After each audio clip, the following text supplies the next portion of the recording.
Bismillahirrahmanirrahim. Hello sahabat-sahabat Minha. Assalamualaikum warahmatullahi wabarakatuh. Jumpa lagi kita di channel kesayangan, menuntut ilmu mengejar hikmah, dalam suasana masih di kajian Al-Quran secara langsung.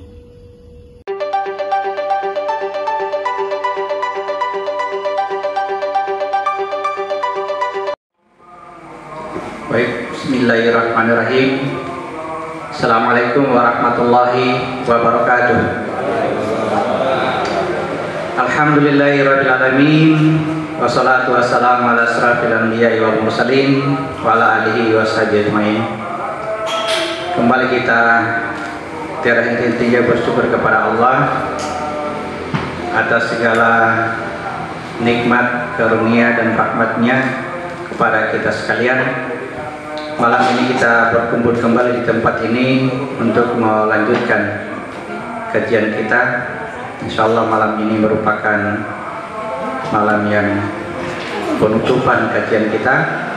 Jadi setelah kajian ini kita akan tetap berkomunikasi baik melalui media sosial maupun melalui telepon. Saya buka telepon untuk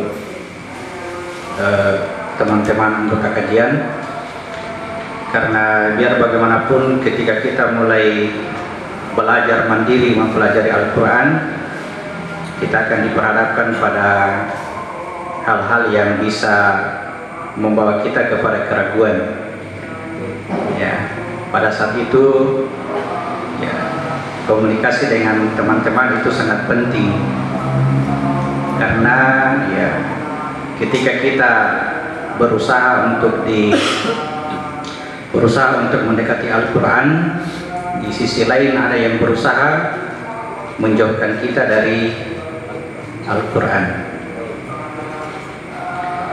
Kita baca dulu surat ke-7 ayat 175. Surat Al-A'raf ayat 175. Dan bacakanlah Muhammad kepada mereka berita orang yang telah kami berikan ayat-ayat kami kepadanya, kemudian dia melepaskan diri dari ayat-ayat itu, lalu dia diikuti oleh setan sampai dia tergoda, maka jadilah dia termasuk orang yang sesat. Ya. Jadi tidak mudah untuk mendekati Al-Quran. Pada pertemuan pertama kita sudah disampaikan bahwa setan itu tidak akan membiarkan kita untuk dengan mudahnya mendekati Al-Quran. Dia akan berusaha untuk menjauhkan kita dengan segala problematika yang dia bawa.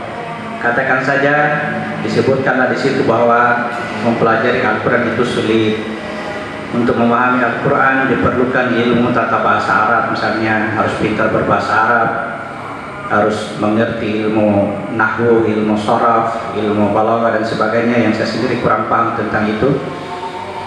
Alhamdulillah yang saya lakukan sebelumnya adalah berpasrah, menyerah dengan keyakinan bahwa ya, ketika Allah memberi petunjuk kepadaku, tentunya Dia akan memberikan dengan bahasa yang mudah saya pahami, yang mudah saya mengerti.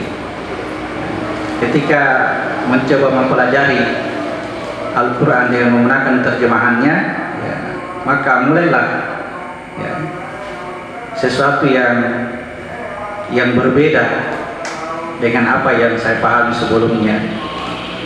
Ternyata bahwa tertulisnya Al-Quran dalam bentuk kiasan-kiasan, dalam bentuk perumpamaan, itu karena maknanya sangat luas, tidak hanya satu makna saja.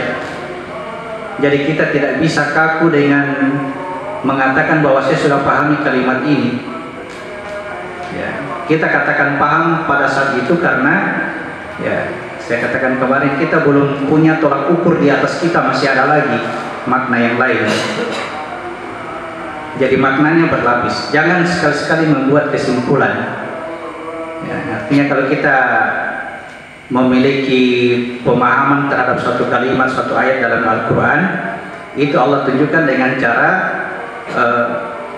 adanya ayat lain yang bertentangan dari apa yang kita pahami. Ya, ada yang bertentangan dari apa yang kita pahami. Kemudian mungkin pertanyaan, bagaimana bisa kita tahu, bagaimana kita bisa ukur bahwa apa yang saya pahami ini sudah benar? Ya, jadi ada dua hal dulu yang harus kita ketahui.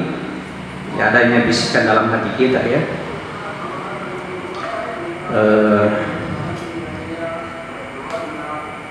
Allah memberitakan bahwa Rasulullah itu tidak mengikuti hawa nafsu. Wa ma yantiqu 'anil hawa in huwa illa wahyu yuha. Gitu ya. Surat ke-53 ayat 3 dan 4.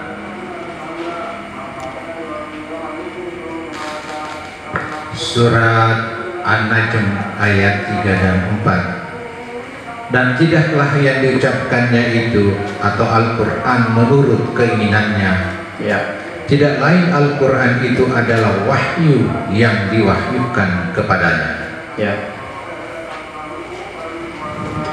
Jadi ya, Rasulullah tidak mengikuti hawa nafsu, tidak mengikuti hawa nafsu. Yang tiku adil hawa, hawa di situ bahasanya, ya, diartikan keinginan. Hawa dari diri yang satu keluar pasangannya namanya hawa. Ini namanya jalur hawa nafsu. Ini jalurnya wahyu, jalur wahyu. Allah itu dari sini. Jalan Allah itu kita sudah jelaskan kemarin dari kisah Nabi Syuaib. Jalan Allah itu jalan yang menjadikan kamu dari jumlahmu sedikit bertambah banyak, ya. Dari sini, bukan dari sini, ya. Di jalan Allah dari sini jumlahnya 1, di sini jumlahnya 2, di sini 12, di sini banyak. Nah, yang ini sebenarnya jalan Allah. Jadi wahyu Allah dari jalur ini, dari rahasia Muhammad yang disebut dengan gudangnya ilmu. Kemudian tugas ruh menjadi pengantar, ya. Tugas ruh ini disebut dengan rasul. Kemudian ya, dia mengirimkan wahyu kepada, ini disebut dengan nabi. Dimensi rasul, dimensi nabi. Paham, ya? Nabi ini menerima berita. Kemudian ini disebut dengan umat manusia. Jadi umat manusia dimensi jasad kita, yang disebut nabi adalah jiwa kita, disebut ruh, disebut rasul adalah ruh atau hakikat diri kita. Nah, ini rahasia miliknya Allah, tidak bisa disebut sesuatu. Jadi kalau bukan hawa nafsu atau kalau bukan wahyu, pasti bersumber dari hawa nafsu. Jadi di mana perannya akal yang selalu kalau kita lihat secara umum masyarakat kita dikatakan jangan menggunakan akal dalam mempelajari Al-Quran. Ya, kalau Al-Quran sendiri mengatakan wa may yasakaru ila ulul albab, tidak akan mengambil pelajaran kalau tidak mempergunakan akal. Jadi peran akal untuk bisa memahami apakah ini wahyu atau hawa nafsu. Ya. Jadi bukan dipertentangkan antara akal dengan wahyu, tidak bisa. Akal itu digunakan untuk bisa memahami wahyu, karena dia bentuknya perumpamaan. Nah, akal bekerja untuk menemukan kebenarannya. Jadi bukan berarti mengikuti akal berarti menentang wahyu, tidak. Yang menentang wahyu itu hawa nafsu. Jadi ini wahyu yang berasal dari Allah, hawa nafsu yang berasal dari ilmu sendiri. Ketika kita mempelajari Al-Quran, kita membaca, ya, bagaimana bisa kita ketahui bahwa ini masih hawa nafsu atau sudah kebenaran dari Allah? Ya, bagaimana kita bisa ketahui? surat 4 ayat 82. Surat 4 ayat 82. Surat An-Nisa ayat 82. Maka tidakkah mereka menghayati atau mendalami Al-Quran? Sekiranya Al-Quran itu bukan dari Allah, pastilah mereka menemukan banyak hal yang bertentangan di dalamnya. Ya. Seandainya Al-Quran itu bukan dari Allah, kamu akan menemukan pertentangan yang banyak di dalamnya. Jadi kalau apa yang kita pahami itu ada yang menentangnya di ayat yang lain, itu berarti pemahaman kita masih belum mencapai kebenarannya, masih hawa nafsu. Tapi apakah itu salah? Tidak. Itu suatu proses untuk mendapatkan ini, kebenaran ini. Bersyukur kalau kita temukan itu pertentangannya, bersyukur sekali. Misalkan saja, saya kasih contoh tentang tauhid. Ketika Allah mengatakan Allah itu bertahta di atas ars, Allah bertahta di atas ars, apa yang kita pahami? Ars itu tinggi sekali, jauh di atas langit, ya, di atas langit. Begitu baca ayat yang lain, wallahu ma'akum aina kuntum, Allah itu bersama kamu di mana saja kamu berada. Yang kita pahami tadi bertentangan dengan apa yang kita pahami sekarang. Ya, berarti pemahaman yang tadi atau pemahaman ini yang masih hawa nafsu. Tapi kalau sudah ditemukan titik temunya, Allah bertahta di atas ars benar, Allah bersama kamu di mana saja berada benar, maka itulah kebenaran. Tidak ada yang bertentangan di antara dua ayat. Jadi jangan diterima saja, gunakan logika, jangan membuat kesimpulan. Ya, silakan belajar, tidak usah ragu-ragu karena ya Al-Quran itu tidak sulit. Surat 54 ayat 17. Surat 54 ayat 17.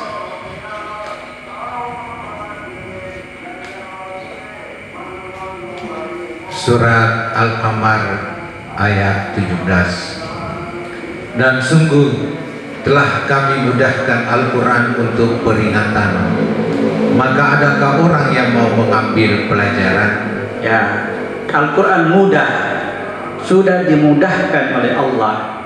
Jangan lagi kita mempersulit diri dengan aturan-aturan yang di dalam Al-Quran saja tidak ada. Kita yang mempersulit diri dengan aturan-aturan yang dibuat oleh manusia, yang pasti kalau bukan dari Allah pasti hawa nafsu. Ya, tidak boleh memahami Al-Quran kalau kita tidak mengerti ilmu nahwu, ilmu sharaf, ilmu balaghah, ilmu mantiq dan sebagainya. Dari mana sumbernya itu? Kalau bukan dari Allah pasti dari hawa nafsu. Yang dari Allah saja, ini saja, ini dari Allah. Al-Quran itu mudah. Kalau Allah yang bilang ya kita mami, yakin apa tidak? Keyakinanmu sangat menentukan. Begitu datang kepada Al-Quran, Al-Quran yang saya baca ini suara Tuhan, suara Tuhan, ini suara Tuhan. Begitu keyakinan ini suara Tuhan. Bagaimana bisa kita dekati suara Tuhan, kita baca lalu kita singkirkan dia, kita baca buku yang lain, suaranya manusia. Ini yang kita menjadikan petunjuk, suaranya manusia, suara Tuhan tadi. Ya. Maka ya rubahlah tadi dengan bahasa yang kita mengerti. Akan ada itu bilang ini bahasa Indonesianya salah, akan ada pemberitahuan berdasarkan ini ya, berdasarkan ini tadi. Kenapa ada pertentangan? Nah, cara membacanya ya surat 75 ayat 16 sampai 19. Jangan engkau Muhammad gerahkan lidahmu untuk membaca Al-Quran karena hendak cepat-cepat menguasainya. Ayat 17. Sesungguhnya kami yang akan mengumpulkannya di dadamu dan membacakannya. Apabila kami telah selesai membacakannya, maka ikutilah bacaannya itu. Kemudian sesungguhnya kami yang akan menjelaskannya. Ya, itu pemberitahuan dari Allah bagaimana cara kita mendekati Al-Quran. Jadi kalau kita lihat ayat ini, sebetulnya tugas kita hanya mendekati saja. Ya, dekati saja itu Al-Quran. Lihat saja apa yang dibilang. Tugas Allah membacakan itu membuat kita jadi paham apa yang disebutkan di dalamnya. Kemudian dikumpulkannya di dada, tidak langsung dibuat sebagai kesimpulan, tidak, ya kumpul-kumpul dulu cahayanya. Seperti kita mengamati gajah dalam keadaan buta, ya, mungkin kakinya dulu yang kita pegang, sesudah itu pegang lagi telinganya, pegang lagi badannya yang besar. Jangan buat kesimpulan bahwa gajah itu lebar, gajah itu tinggi, tidak usah dulu seperti itu. Nanti dikasih lihat, sanurihim ayatina minal afaki. Nah, ini janji Allah ya. Surah 41 ayat 53. Ini yang bisa menjadikan kita melihat secara keseluruhan. Surat Fussilat ayat 53. Kami akan memperlihatkan kepada mereka tanda-tanda kebesaran kami di segenap penjuru atau ufuk dan pada diri mereka sendiri, sehingga jelaslah bagi mereka bahwa Al-Quran itu adalah benar. Tidak cukupkah bagi kamu bahwa Tuhanmu menjadi saksi atas segala sesuatu? Ya, cukup kita menyerah kepada Allah. Ya, dia mengatakan bahwa aku akan itu sebuah janji yang bukan sekarang. Kita harus mendekatinya dulu. Nanti janjikan akan diperlihatkan. Kepada siapa? Kepada mereka. Mereka itu bukan hanya satu orang. Ya, aku akan perlihatkan kepada mereka tanda, kode di segenap ufuk. Segenap ufuk itu seluruh ciptaannya Allah. Mulai dari ufuk terendah yang kita tempati ini, mungkin ada lagi yang di dalamnya bumi, sampai pada ufuk tertinggi di Sidratul Muntaha, itu batas ciptaan. Janji Allah akan diperlihatkan itu sampai kita mengerti bahwa ini firman Allah, ini adalah kebenaran, ini adalah al-haq, inilah kebenarannya. Ya. Caranya diperlihatkan, cara diperlihatkan surah 17 ayat 1.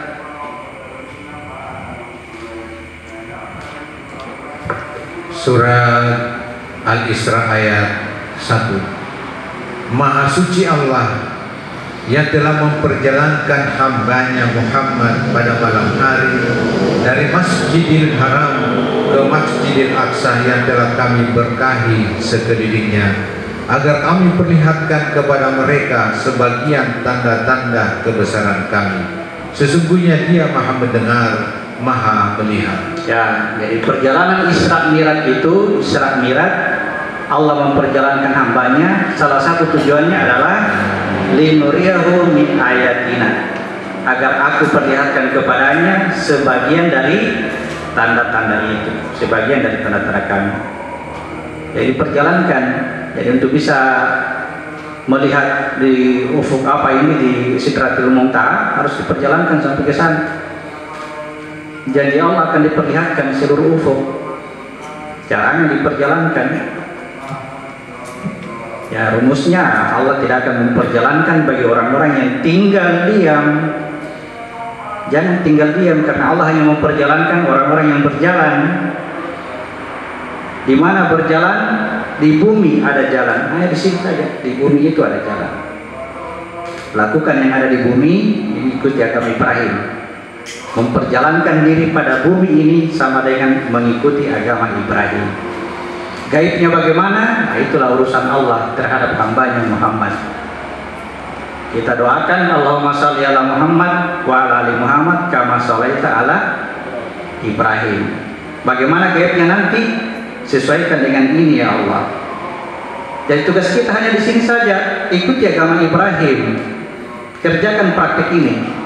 Gaibnya urusannya Allah. Dalam hal melaksanakan kegiatan Ibrahim ini, praktik Ibrahim ini, jangan ada gaib-gaibnya. Ya, ini real, nyata. Ya, banyak sekali laporan yang ya betul-betul sangat dramatis. bilang, Ustaz, kalau saya takbir ini Ustaz, saya angkat, saya tutup mata, saya merasakan itu seakan-akan saya tidak menginjak lantai. Saya katakan jangan, tidak boleh, harus menginjak itu lantai. Jangan tinggalkan lantai. Ketika saya tutup mata, saya akan saya berada di suatu tempat, jangan kembali, kau harus dalam dirimu saja. Jangan berada di tempat lain.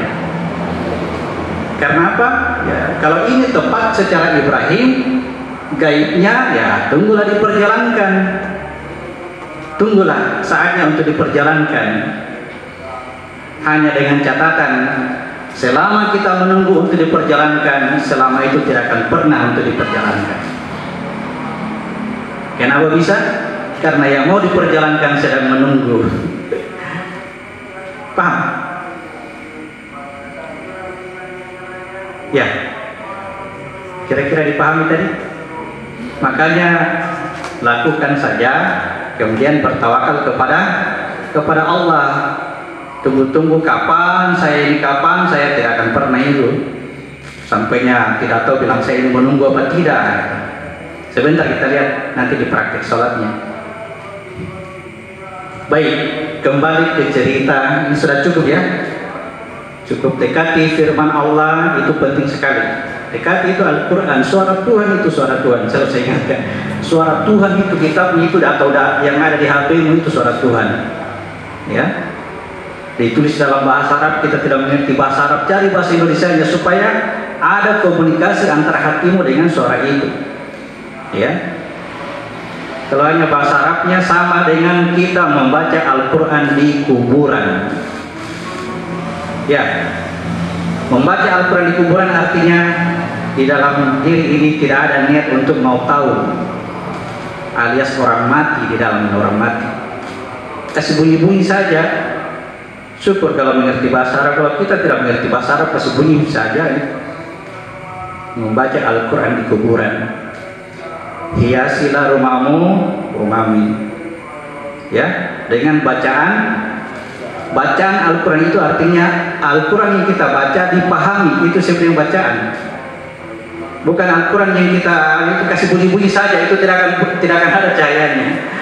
Ya, itu namanya membaca Al-Quran, akhirnya cahayanya menerangi hati tadi, sedikit demi sedikit. Ya, terangi rumahmu dengan bacaan Al-Quran. Kalau di dalam ini penuh dengan cahaya Al-Quran, maka rumahmu tidak akan dimasuki oleh setan. Ini lagi, pasangi lagi ayat-ayat Al-Quran dalam rumahnya. Bukan di rumahmu. Baik, kembali ke cerita Nabi Musa ya. Sudah cukup pengantarnya panjang. Nabi Musa sampai di mana kemarin, surat 20 ayat berapa itu ya? Yang Musa melemparkan tongkatnya, kemudian keluar menjadi ular. Coba ayat 19 kita baca, surat 20 ayat 19. Kita sudah mengerti tongkatnya Musa? Ya? Belum. Ya. Oh, tidak ikut. Pantas negara belum.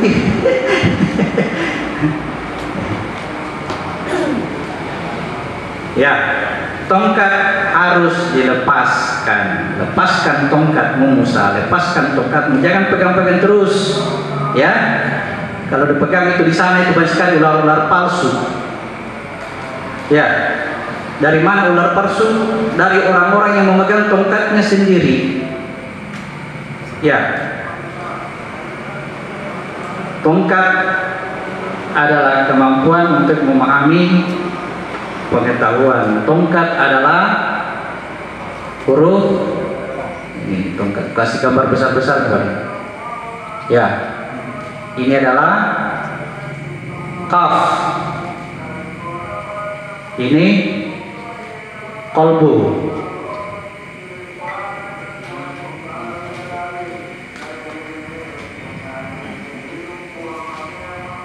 Wahum qulubun yafqahuna biha. Surat 7 ayat 179.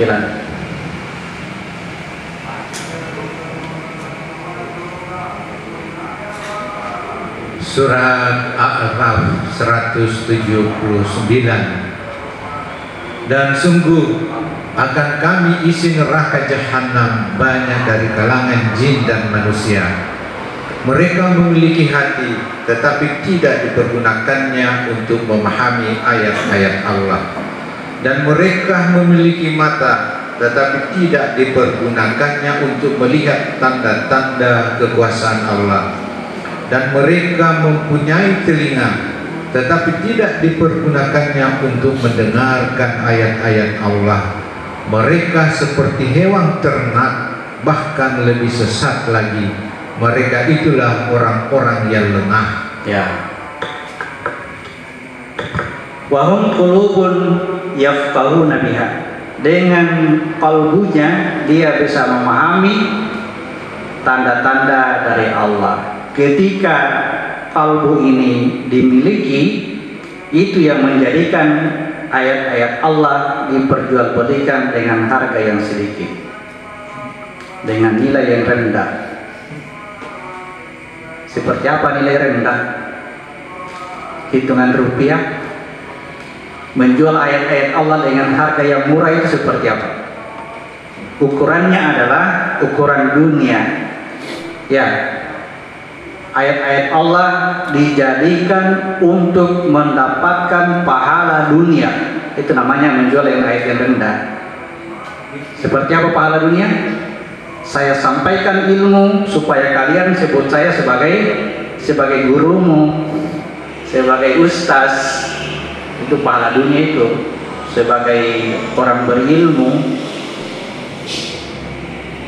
Ya, karena tidak mau lepas tongkatnya. Kapan dia lepas tongkatnya? Berarti dia tidak memiliki ilmu. Ya, kalau dia lepas tongkatnya, berarti tidak memiliki ilmu. Yang tidak melepas tongkatnya tadi, ya itulah yang dikiaskan sebagai ular-ularnya Fir'aun.